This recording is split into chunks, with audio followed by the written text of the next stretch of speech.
పాపం పండితే కర్ర పామై కరుస్తుందట సామెత.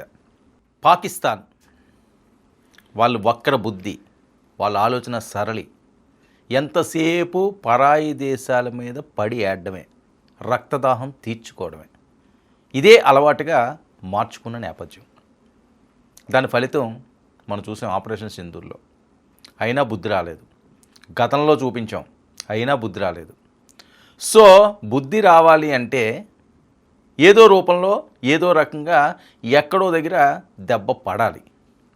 ఉగ్రవాది అనే పేరు కూడా పాకిస్తాన్లో వినిపించకుండా చేసే విధంగా ఒక కొత్త టీం రంగంలోకి దిగింది. చాలా ఆసక్తికర అంశం ఇది. ప్రపంచ దేశాలన్నీ కూడా ఇప్పుడు దీని మీదే మాట్లాడుకుంటున్నాయి. అసలు ఎవరు వాళ్ళు? పాకిస్తాన్లో ఉగ్రవాదుల్ని ఒక్కొక్కరిని సైలెంట్గా లేపేస్తున్నారండి అజ్ఞాత వ్యక్తులు. అది ఎవరన్నది ఇప్పటికీ కూడా వాళ్ళకి కనిపెట్టలేకపోయారు.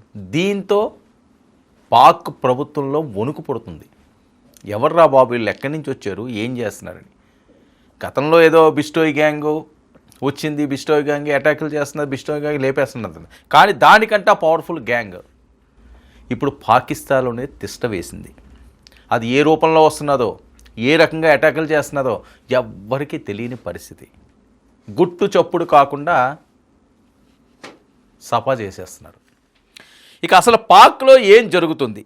అంతర్జాతీయ దృష్టిని ఆకర్షిస్తున్న హత్యలు. ఈ హత్యలు కూడా కేవలం ఉగ్రవాదులను మాత్రమే టార్గెట్ చేసుకుని చంపుతాం. అసలు ఉగ్రవాద శిబిరాల దగ్గరికి వెళ్ళడం కానీ, లేకపోతే వాళ్ళని హతమార్చాలనుకోవడం కానీ, ఆ ప్రాంతాల్లో సంచరించడం కానీ ప్రాణాలతో చెలగాటవాడవే. అయినా డోంట్ కేర్ అంటున్నది ఆ టీం. ఎక్కడ ఉగ్రవాద శిబిరాలు ఉన్నాయో దాన్ని డాగ కన్నుతో పసికడుతున్నారు, ఆ ప్రాంతాల్లో చొరబడుతున్నారు, సైలెంట్గా వేసేస్తున్నారు. ఇవన్నీ కూడా మనం జేమ్స్ బాండ్ సినిమాల్లో వాటిలో కూడా చూస్తుంటాం. జనరల్గా చాలా మంచి హాలీవుడ్ మూవీస్లో కూడా చాలా ఇంట్రెస్టింగ్గా ఉంటుంటుంది. ఇది ఏదైనా ఉగ్రవాదులను అటాక్ చేయాలన్నా, లేకపోతే ఏదైనా గ్యాంగ్స్ని పడగొట్టాలన్నా హీరో చాలా చాకచక్యంగా వెళుతుంటాడు ఆ ప్రాంతాలకి. ఊహించిన ట్విస్టులు అందులో ఉంటుంటాయి, ఎవ్వరికి కూడా కనిపించడు. సో ఇక్కడ ఒక హీరో కాదు, చాలామంది హీరోలు పాకిస్తాన్కి వెళ్ళిపోయారు. భారత్తో పాకిస్తాన్ కయ్యానికి కాలు దువ్వుతున్న నేపథ్యంలో ఎట్టి పరిస్థితుల్లోని దీన్ని ఉపేక్షించమంటున్నారు వాళ్ళు. మరి వాళ్ళు ఎవరు? భారత్ నుంచి వెళ్ళారా, వేరే ప్రాంతం నుంచి వచ్చారా, పాక్తో వాళ్ళకి ఏమైనా వేరే వేరే ఇబ్బందికర పరిస్థితులు ఉన్నాయా, లేకపోతే ఉగ్రవాదుల వల్ల వాళ్ళు ఇబ్బందులు పడ్డారా? ఇది చాలా ఆసక్తికరంగా మారుతున్న అంశం. కేవలం ఉగ్రవాదులనే టార్గెట్ చేసి చెప్పడం అండి. వాళ్ళ శిబిరంలోకి వెళ్ళి వాళ్ళ ప్రాంతాల్లో వాళ్ళని చంపడం అంటే అది మగోడుతనం, చిన్న విషయం కాదు అది. వాళ్ళ ఏదో దొడ్డిదారిని వచ్చి అమాయక ప్రజల్ని అన్యాయంగా మీరు హిందువా కాదా అని మతాల పేర్లు అడిగి మరీ రక్తపాతాన్ని సృష్టిస్తున్న ఆ ఉన్మాదులకి, ఆ దుర్మార్గులకి ఇదే సరైన గుణపాఠం. ఎవరు చంపుతున్నారో కూడా తెలియట్లేదు, అంత దారుణంగా హత్య చేస్తున్నారు. ఇక భారత్ వ్యతిరేక కార్యకలాపాల్లో పాల్గొన్న వారే ప్రధాన టార్గెట్. పాకిస్తాన్ ఆర్మీకి ఇది పెద్ద సవాలుగా మారిన నేపథ్యం. సవాలుగా మారిపోతే ఏమవుతుంది, ఏం జరుగుతున్నదో తెలియని పరిస్థితి. వాళ్ళని అడ్డుకట్ట వేయలేకపోతున్నారు, ఏ రూపంలో వస్తున్నారో తెలియట్లేదు. ఎంత జాగ్రత్తలు తీసుకున్నా వరుసగా లేపుకెళ్ళిపోతున్నారు. ఇక పాలకుల వెన్నులో చలి పుట్టిస్తున్న సీక్రెట్ టీం. మునుక్కు కాకపోతే ఏమవుతుంది, ఏదో ఒకసారి వచ్చి చంపేస్తే అది వేరే విషయం. ఎవడు ఎక్కడి నుంచో వచ్చి చంపుతాడు అనే ఆలోచన వచ్చిందంటే నిద్రలేని రాత్రులే వాడికి. నరకాన్ని చూస్తారు. అలాంటి వాళ్ళకి అలాంటి నరకమే కావాలి. అదే చూపిస్తున్నారు వీళ్ళు. Very interesting. సినిమాల్లో తప్ప బయట ఎక్కడా కూడా జరగని ఒక వింత పరిస్థితి ఈరోజు పాకిస్తాన్లో జరుగుతుంది. పాకిస్తాన్ ఆర్మీ ఉచ్చబోస్తున్నారట ఆ టీంని. ఎవడ్రా బాబు, ఎక్కడి నుంచి వస్తున్నాడు, ఏంటి పరిస్థితి అని. ఇక కొంతకాలంగా తగ్గినట్టే తగ్గి మళ్ళీ షురూ చేశారు. గతంలో చేశారు, కాస్త తగ్గారు.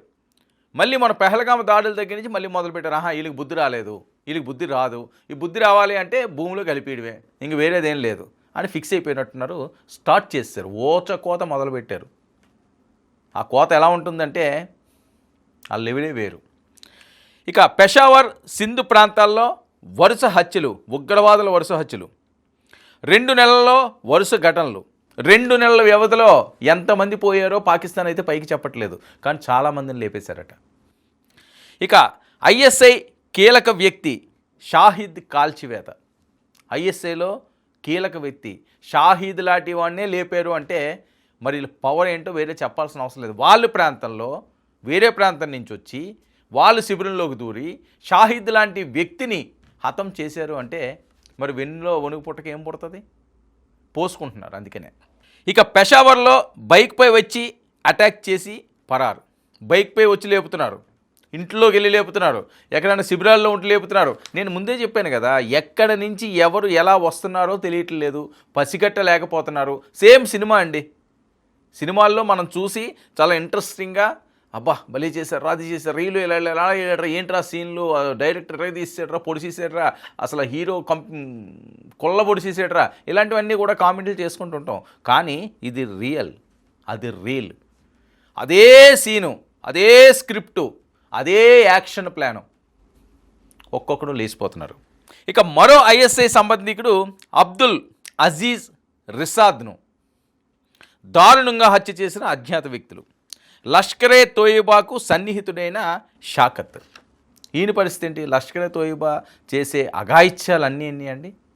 ఎన్ని సంవత్సరాలు పెట్టి విచ్చలవిడిగా భరి తెగింపుతో రక్తదాహంతో చెలరేగిపోతున్న వాళ్ళకి లష్కరే తోయిబా టీంకి సరైన గుణపాఠం చెప్పడానికి టీం దిగింది. ఇది real team, real heroes team, powerful team. పసికట్టడానికి వీలు లేనటువంటి ఒక అద్భుతంగా చాకచక్యంగా ఒక్కొక్కరిని లేపుకెళ్ళిపోతున్న టీం. ఇక అజీజ్ గుర్రాల పెంపకంలో నిపుణుడు, ఐఎస్ఐ యాక్టివిస్ట్గా పనిచేసిన వ్యక్తి. గుర్రాల పెంపకంలో మనం కాశ్మీరీ ప్రాంతాలన్నీ చూసామంటే కొన్ని లోయల్లో దాటాలన్నా, కొన్ని పర్వతాల మీద నుంచి వెళ్ళాలన్నా ఎక్కువ గుర్రాలని ఆశ్రయిస్తారు. వేరే ఆల్టర్నేటివ్ ఏముంటుంది? రోడ్లు సదుపాయం ఉండదు, వెహికల్ ఏమి వెళ్ళవు, గుర్రాలనే చాపుతారు. దాంట్లో ఎక్స్పర్ట్ ఈడు. అలాంటి వాడినే లేపేసే పరిస్థితి. ఇక లష్కరే తోయిబా అగ్రనేత హఫీజ్కు సన్నిహితుడు. హఫీజ్ ఈ పేరు తెలుసు కదా, భారత రక్తం ఉడికిపోతుంటుంది హఫీజ్ పేరు చెప్తే. ఎందుకంటే అంత కిరాతకంగా ఎన్నో కిరాతకాలు చేసిన వ్యక్తి, దానికి రూపకల్పన చేసిన వ్యక్తి. అసలు ముందు లేపాల్సిందే హఫీజ్, అది కదా భారత్ కోరుకుంటుంది. అది ఒక సమయం వస్తుంది అంటున్నారు. ఎంతకాలం అని తప్పుడు వ్యవహారాలు కొనసాగుతాయండి? కొంత టైమే ఉంటుంది దేనికన్నా సరే. ఆ టైం దాటిందనుకోండి, మొన్న ఏమైంది? పెహల్గాం వెళ్ళారు, దాడి చేశారు, అమాయకులను చంపారు, శిబిరం లేచిపోయింది. నేలమట్టం చేసేసారు, ఒక్క మెసేజ్తో నేలమట్టం చేసేసారు. ఎంతమంది పోయారో తెలియని పరిస్థితి. పిల్లల నుంచి పెద్దల దాకా మొత్తం పోయారు. ఒక్క తప్పుడు ఆలోచన, ఒక తప్పుడు వ్యవహారం, మొత్తం కుటుంబాన్ని నాశనం అయిపోయినాయి. అదే పరిస్థితి ఆల్రెడీ ఉగ్రవాదుల్ని వాళ్ళని లేపుకెళ్ళిపోతున్నారు. మొన్న అక్కడి నుంచి వచ్చిన నలుగురిని బయటికి కొన్ని రావు, చెప్పలేరు, వాళ్ళు చెప్పుకోలేరు. వాళ్ళు చెప్పాల్సిన అవసరం లేదు. మనం బుద్ధి చెప్తే చాలు. వాళ్ళు చేసిన తప్పుకి సరైన శిక్ష విధిస్తే చాలు. దాన్ని చెప్పుకోవడం ఎందుకు? మనం ఏదో తిన్నామని చెప్పి మెడలో ఏలగట్టుకోవాల్సిన అవసరం లేదు కదా, అస్సలు అవసరం లేదు. అదే పరిస్థితి. ఇక మౌలానా అతీక్ ఉల్లా షఫీ హఠాన్ మరణం, ఇవన్నీ కూడా పాక్కి ఇప్పుడు ఇబ్బందికరంగా మారుతుంది. ఆసుపత్రిలో గుర్తు తెలియని వ్యాధితో మరణించాడంటూ ప్రకటన. ఈయన గుర్తు తెలియని వ్యాధి ఏమి ఉండదు. నేను చెప్తున్నాను కదా, సినీ పక్కా, ఇది సినీ స్టైల్. ఒకరిని కాల్చి చంపుతున్నారు, ఇంకొకరిని ఏదో పెట్టి చంపుతున్నారు. ఇప్పుడు ఈయన హఠాత్తుగా మరణించాడు. మరణానికి కూడా కారణాలు ఉన్నాయి. అవే కారణాలు ఏమన్నది వాళ్ళకి అర్థమవుతుంది, వాళ్ళకి అర్థం అవుతుంది కూడా. అని తినడానికి కూడా భయం వేస్తున్నదట వాళ్ళకి, ఎవడ పెట్టి ఏం అందులో కలుపుతున్నాడని. మందు వేసుకోవడానికి జబ్బుతో ఉన్నవాడు మెడిసిన్ వాడడానికి కూడా భయపడిపోతున్నాడట. ఏమో ఆ మెడిసిన్ ఎవడిస్తున్నాడని. ఇంజెక్షన్ చేయించుకోవడానికి వణుకుతున్నాడట. రక్తదాహంతో రగిలిపోయి AK-47లు 57లు పట్టుకుని తిరిగిన వాళ్ళు సూదిగుండికి వణికిపోతున్నారట. అమ్మ అందులో కానీ కలిపి ఎవడని ఏమని ఇస్తున్నాడని. ఇది కదా అసలు సినిమా అంటేని. ఇలా కదా వాళ్ళకి బుద్ధి చెప్పాల్సిన అవసరం ఉంది, అదే చేస్తున్నారు. ఇక విషప్రయోగం జరిగినట్లు లోకల్గా ప్రచారం నేను ముందే చెప్పాను కదా. ఎట్నుంచి చావు ఏ రకంగా ముంచుకొస్తున్నది ఎవ్వరికీ తెలియట్లేదు. సైలెంట్గా పని కానిచ్చేస్తున్నారు. అదే పరిస్థితి. ఈ హత్యల తీరును పరిశీలిస్తే దుండగులు ఎవరో చాలా సీక్రెట్గా పక్కా ప్లానింగ్తో లేపేస్తున్నట్లు క్లారిటీ వస్తుంది. నేను ముందే చెప్పాను, సినిమా పక్కీలో జరుగుతున్న మాస్టర్ ప్లాన్ ఇది. ఆ మాస్టర్ మైండ్ ఎవరని కూడా త్వరలోనే తెలుస్తుంది.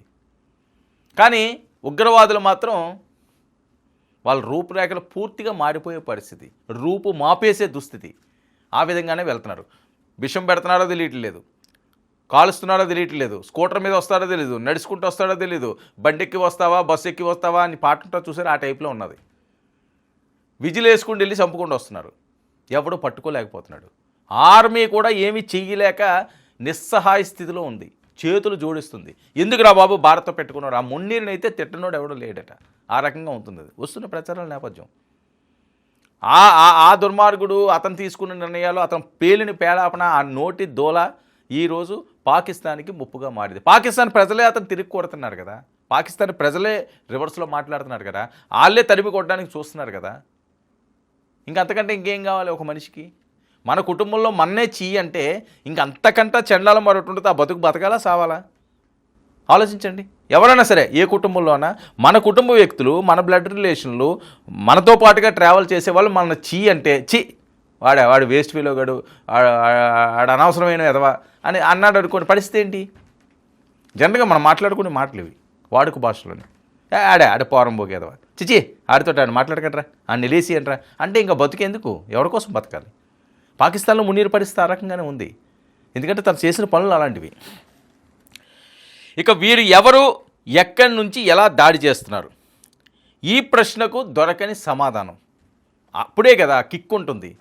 ఎవడో వచ్చి డైరెక్ట్గా వచ్చి ఏదో కాల్ చేసాడో, లేకపోతే ఇదిగో నేను పలానా వాడిని నేను పేరు చెప్పి కాలిస్తే ఆ కిక్కే ఉంటుంది. అసలు ఎవరో తెలియకూడదు, ఎక్కడి నుంచి వస్తున్నారో తెలియకూడదు, ఏం చేస్తున్నారో తెలియట్లేదు, ఎలా వేసేస్తారో తెలియకూడదు. అప్పుడు మజా ఉంటుంది. అంటే వాళ్ళు చేసిన దుర్మార్గాలకి ఇలాంటి శిక్షలే పడాలని కోరుకుంటున్నారు. ఇక వరుస హత్యల వెనుక ఒక బలమైన నెట్వర్క్ ఉన్నట్లు ఇంటెలిజెన్స్ వర్గాలు చెబుతున్నాయి. బలమైన నెట్వర్క్ కాకపోతే ఉగ్రవాదుల దగ్గరికి వెళ్ళడం ఏంటి, వాళ్ళని కాల్చడం ఏంటి, వాళ్ళని చంపడం ఏంటి? మామూలు బలమైనది కాదు, చాలా చాలా చాలా బలమైంది. శక్తి అక్కడ ఉంది. ఆ శక్తి ఏంటన్నది కూడా త్వరలో ప్రపంచ దేశాలన్నీ కూడా చూస్తాయి. ఇక ఈ హత్యల గురించి బయటకు రాకుండా పాక్ జాగ్రత్తలు, వెలుగులోకి రాకుండా తొక్కి పెడుతున్న దాయాది దేశం. పరువు పోతుంది. ఏముంటుంది? మొన్న మిసైల్ తోటి కొడితే పాకిస్తాన్ ఏం ప్రగల్భాలు పలికిందండి? భారత్ మమ్మల్ని ఏం చేయలేదు, మేమే భారతం చేసేసాము.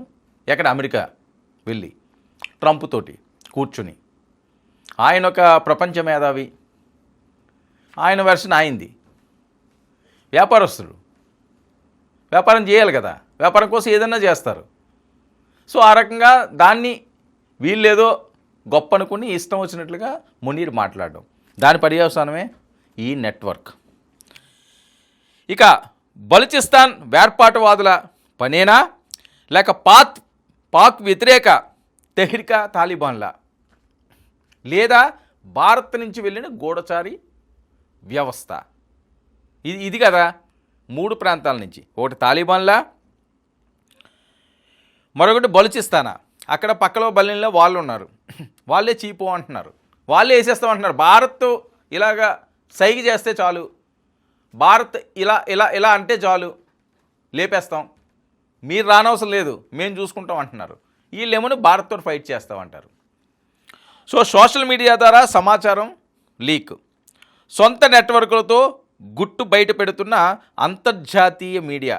ఇది వాళ్ళు చెప్పలేదండి, వాళ్ళ జీవితంలో ఎప్పుడు చెప్పరు. పెహల్గాము ఎవరు చేశారండి? లేదు, మేము ఎందుకు చేస్తాం, మేము చేయం, మేము చాలా ఉత్తమమే, మేము చాలా మంచోళ్ళమే, చాలా గొప్పోళ్ళమే అని మాట్లాడుతుంటారు. కానీ ఎక్కడి నుంచి వచ్చారు వాళ్ళు? బిన్ లాడెన్ ఎక్కడున్నాడండి? మునీర్, పాకిస్తాన్ ప్రజలకు తెలీదా బిన్ లాడెన్ ఎక్కడున్నాడో, ఎవరు దాచారో అని? అమెరికాకి తెలీదా బిన్ లాడెన్ ఎక్కడ పట్టుకున్నారో అని? వీళ్ళకి ప్రభుత్వాలకి తెలియకుండానే బిన్ లాడెన్ అక్కడ తలదాచుకున్నాడా? దావూద్ ఇబ్రహీం ఎక్కడున్నాడు? దుబాయ్. అంతకుముందు ఉన్నాడా? సో వాళ్ళ బుద్ధి ఆ రకంగానే ఉంటుంది. ఏది ఒప్పుకోరు, ఏది నిజాలు మాట్లాడరు. ఇక సింధ్లో ఇటీవల ఒక రా ఏజెంట్ను పట్టుకున్నామంటున్న పాక్, పట్టుకున్నామని వాళ్ళు ప్రకటన చేశారు. ఈ హత్యలను తాలిబాన్లపై నింద మోపాలని పాక్ విఫలయత్నం. దొరకని ఖచ్చితమైన సమాచారం ఎవరో ఒకరి మీద నెట్టాలి. భారత్ మీద నెట్టిందనుకోండి, పాకిస్తానే తిప్పి తిప్పి కొడుతుంది మునీర్ లాంటి వాళ్ళని. సిగ్గు లేదా నీకు?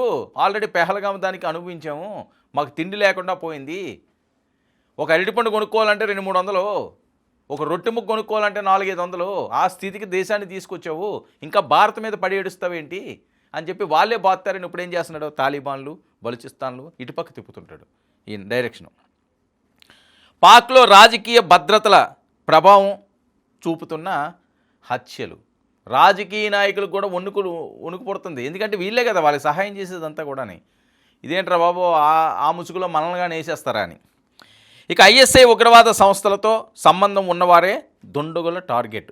ఇది చాలా కీలకమైందండి. ఎంత అద్భుతమైన మాస్టర్ ప్లాన్ వీళ్ళు వేస్తున్నారంటే, ఐఎస్ఐ ఉగ్రవాద సంస్థలతో సంబంధాలు ఎవరు పెట్టుకున్నారో వాళ్ళనే టార్గెట్ అని హెచ్చరిస్తున్నారు. చెప్పకనే చెప్పి కొడుతున్నారు. ఇక పాక్లో భద్రతా వ్యవస్థలపై సందేహాలు, అనుమానాలు. అసలు భద్రత ఎక్కడ ఉంది పాక్లోని? ఎవరికి భద్రత ఉంది? ఎవరు గుండెల మీద చేసుకుని ప్రశాంతంగా పడుకుంటారు? ఏ ఉగ్రవాది ఎక్కడి నుంచి వచ్చి వాళ్ళ మీదే తిరుగుబాటు చేస్తాడు, ఆడు ఎక్కడ చంపుతాడో తెలియదు. పక్క దేశాలన్నీ కూడా చూస్తుంటాయి వీళ్ళు వక్ర బుద్ధికి. ఇంకా వాళ్ళు ఏం చేయగలరు? సో పాకిస్తాన్ ప్రజలు ప్రశాంతమైన జీవితాన్ని గడిపే రోజులైతే లేవు అంటున్నాయి ప్రపంచ దేశాలు. ఎందుకంటే ఆ పరిస్థితులు వీళ్ళే క్రియేట్ చేస్తున్నారు. ఒక పక్క కొంతమంది టీంలు వెళ్ళారు, ఉగ్రవాదం లేపుతున్నారు. ఐఎస్ఐ ఉగ్రవాద సంస్థలకు ఎవరైతే వాళ్ళు సహాయం చేస్తుంటారో వాళ్ళే వీళ్ళు టార్గెట్. ఒక పక్క మునీర్ కుట్రలు, తన దేశాన్ని పాలించేద్దాము, ఆర్మీని సిద్ధం చేసేద్దాము, సైనిక పాలన మొదలు పెడదామని చెప్పి ఆయన చూస్తున్నాడు. దానికి వత్తాసు ట్రంప్ పలుకుతున్నాడు. ట్రంప్ ఎప్పుడు వీళ్ళు పూర్తిగా ముంచేస్తాడు. ఆల్రెడీ మునిగిపోయే ఉంది, ఇంకా దాన్ని తేల్చడానికి ఏముంటుంది. కానీ ఇంకా ఎవరినో కొంతమంది ఉంటారు, ఆ మత విశ్వాసం కలిగిన వాళ్ళు ఉంటారు. కాబట్టి భారత్ వ్యతిరేకంగా ఉన్న వాళ్ళు వీళ్ళే రెచ్చగొట్టారు కదా. వీళ్ళు నూరు పోసింది అదే, ఉగ్గుపాలతోటి మొదటి నుంచి కూడా నూరు పోసింది అదే. భారత్ మనకి శత్రు దేశం. భారత్ నీకు ఎలా శత్రు దేశం అవుతుంది? పాకిస్తాన్ ఏ ప్రాతిపదిక మీద మీరు వెళ్ళిపోయారు? భారత్ ఎప్పుడు మీకు చెడ్డ చేయాలని చూసింది? ఎప్పుడు మీ మీద అటాకులకు దిగింది? ఎప్పుడు మీకు అన్యాయం చేద్దామని చూసింది? ఎప్పుడు లేదే. మీకు ఏదన్నా కష్టం వస్తే సాయం చేస్తుంది భారత్. అది భారతదేశ గొప్పతనం. మీకు వరదలు వచ్చినా, విపత్కరాలు వచ్చినా మేమున్నాము అంటూ భారత్ ముందుకు వచ్చిన సందర్భాలు ఎన్ని లేవు? అవన్నీ మర్చిపోయి మీరు ద్వంద్వ వైఖరితో, వక్ర బుద్ధితో ఇష్టం వచ్చినట్లుగా దేశం మీద పడతాము అంటే ఎవ్వరు కూడా ఊరుకోరు. సామాన్య పౌరుడు కూడా సైనికుడు అవుతాడు. అది భారత పౌరుషం. చరిత్ర చదవండి, చరిత్రలో చెప్తుంది భారత పౌరుషం ఏంటో, భారత పవర్ ఏంటో అని. ఇప్పటికైనా ఒళ్ళు దగ్గర పెట్టుకోండి. ఆల్రెడీ టార్గెట్లో ఉన్న వాళ్ళు ఎవరైతే ఉన్నారో వాళ్ళు జాగ్రత్తగా ఉండడానికి ట్రై చేయండి. జాగ్రత్తగా ఉండడం కాదు, మారడానికి ట్రై చేయండి. మీ ప్రాణాలు మిగులుతాయి.